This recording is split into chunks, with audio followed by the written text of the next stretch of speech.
I would like to emphasize that what I am talking about is about 25% of what I do. My focus very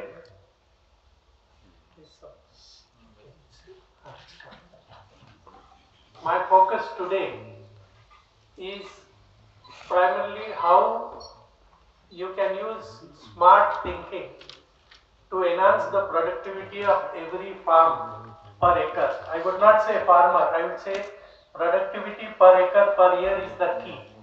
That is what most of the people are missing.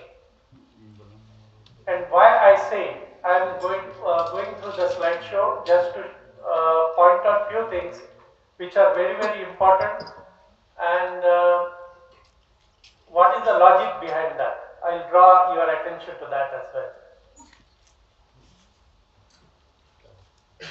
Now, with the global warming coming in, I have noticed, I have done my personal testing and I see a surface temperature difference, skin temperature of 30 degrees centigrade in summer. When the ambient is 40 degrees, I am getting wet soil and wet lawn temperature at 26 and wet soil at 30, and on concrete it is about 60-65, and on asphalt it is up to 70 degrees centigrade. I had heard yesterday some seniors talking about that you can do away with lawns with something else. You have no choice. Either you evaporate that much amount of water by way of putting lawn, putting vegetables, putting trees, or putting anything. But if you keep it dry, it is going to shoot up to 60 degrees centigrade. So there is no question of saving water. You have to find means of deploying the water. So this is this is a compulsion whether we like it or not. We have to keep our surfaces which are not covered by concrete wet.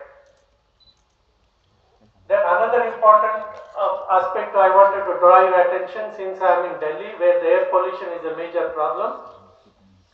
When trees of course take off some of the suspended particles from the air, then what are left fall down on the ground, and if they fall on the concrete, they fly from here to there, again become suspended particles. Grass is one area where the wind velocity comes to zero and the dust settle down as soil. So that's a soil making process in grass. Floriculture is a major consumption in all urban areas. So this is one of the biggest opportunities for every town, village, city, any road, highway, anything you consider, any construction. It will not go without lawn being there, because that is the only way. Either you have concrete, bare soil or lawn. What you would prefer, bare soil or lawn? That is your call.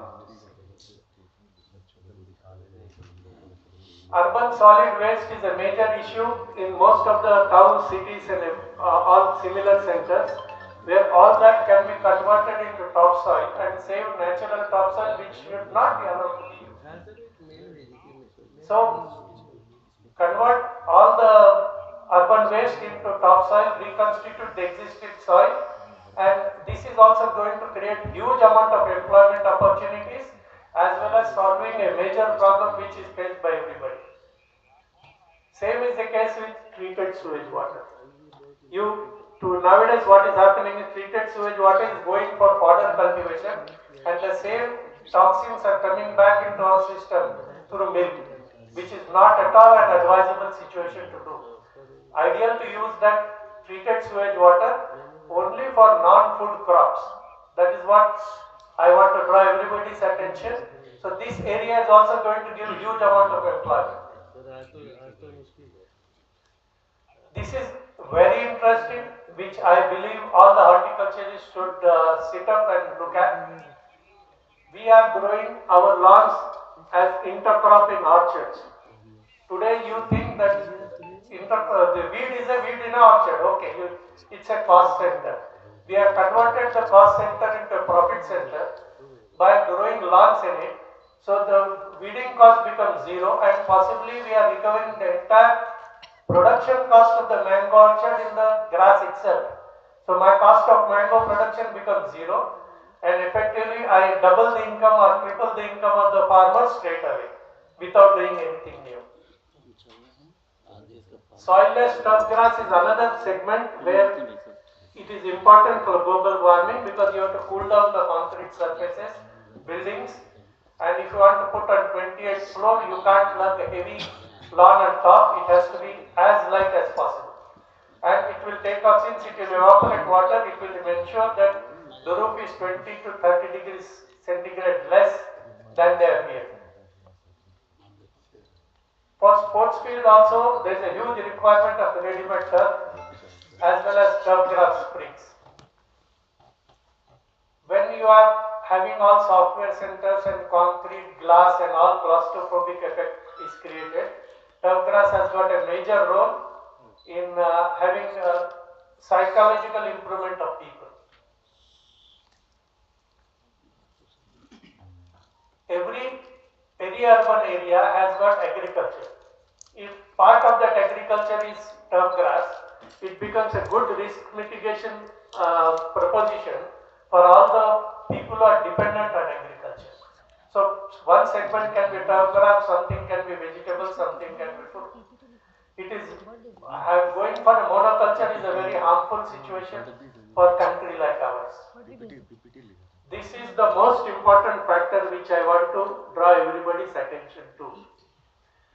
I was a very successful vegetable and fruit grower. I harvested up to 30 tons of grapes in acre, 65 tons of tomatoes per acre, 40 tons of cabbage and brinjal per acre. Still I dumped all that in 1993 and switched to grass. What is the logic behind that? See, there are very few people who ask me that question, being a successful vegetable grower. Why did you move over to grass? 1992, I came across a report in United States where California's contribution of turf grass industry to California's economy. I had seen that analysis. It was $10 billion US in 1992 in state of California. If that is so for one state, what it could be? It doesn't mean only production. It means production, maintenance, installation everywhere. Now suppose I am employing 10 people producing my lawn. I am indirectly creating an employment for 100 people who are going to maintain it all over the places. So this is a very important point which cannot be missed. One more thing what I wanted to bring to your notice was, when I started turf grass production 1993, 1 square foot is used to be equal to 1 man day. That was the cost. Today, 1 man day is getting me 40 square feet. So what has happened? This cost of turf has depreciated by 4,000% and still we are making profit because we have continuously innovated. Innovated in process, innovated on scale, worked out different systems where we intercrop with fruit orchards. Today we have succeeded in intercropping lawn even in okra. When I plant lawn and okra together, my entire cost of production of okra is recovered in lawn or vice versa. So whatever I get revenue from okra is 100% profit. If it is not doubling of profit, what else it is?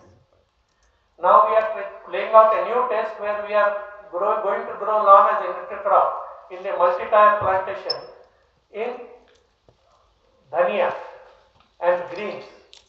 We'll plant lawn, we'll plant greens together, greens are harvested, second cutting is done and third cutting is lawn, and the fourth one is the vegetable and fifth one is the trellis orchard. We are even going to try up to 5-layer plantation where every layer is a profit center. So there is, in agriculture it so happens that all of the things don't come in profit. If you do 2-3 things, one will fail, and that is normal situation. I am not surprised about that.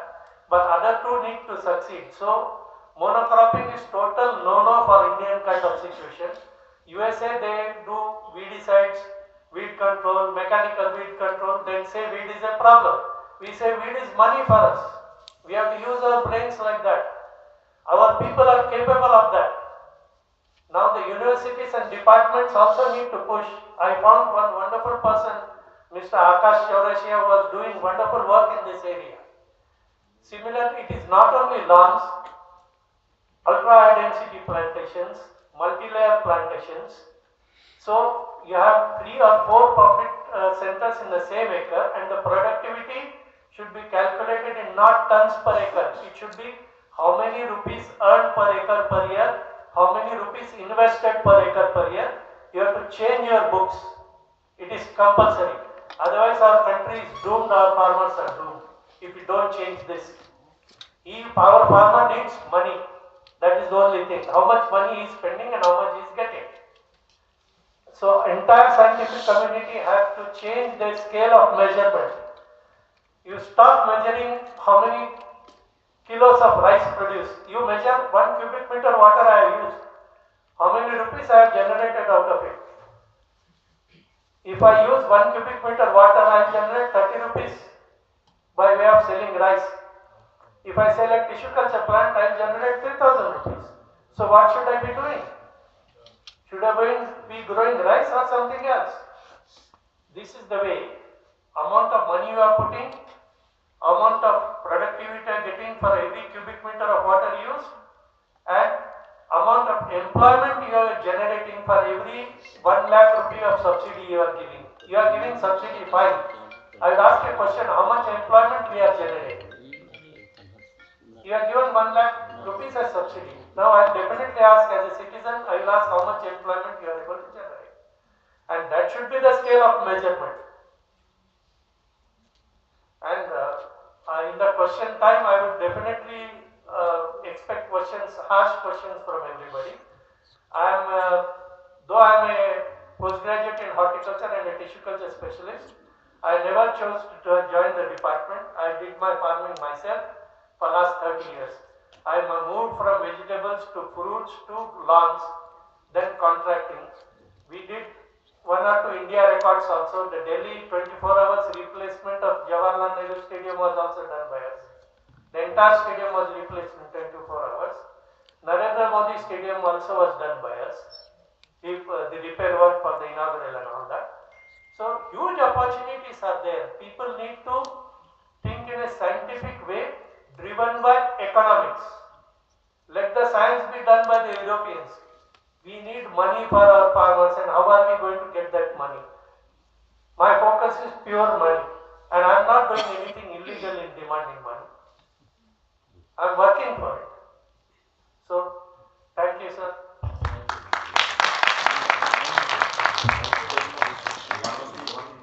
From my side that you have completed your talk within the time, number one. Number two, you have given a lot of insight how to change scale of measurement. So people will start thinking on that, and I think we will take the question as I said in the last. And now I